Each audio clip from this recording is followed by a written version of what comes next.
ইনবক্সে মেসেজ আসবে কিন্তু সিন হবে না, রিপ্লাই পাবে না, পরে থাকবে ওইভাবেই।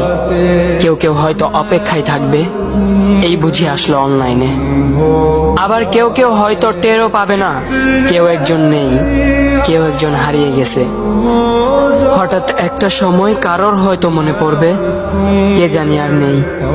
কষ্ট করে নামটা সার্চ করবে, পুরনো ভিডিওগুলো দেখবে আর ভাববে হুট করে কোথায় চলে গেল। আবার কেউ কেউ হয়তো একদিন দুই দিন না পেয়ে ফ্রেন্ড লিস্ট থেকে আনফ্রেন্ড করে দেবে। যখন আমি থাকবো না তখন আমার স্মৃতি কারোর মনে পড়বে, হয়তো পড়বে আবার হয়তো পড়বে না।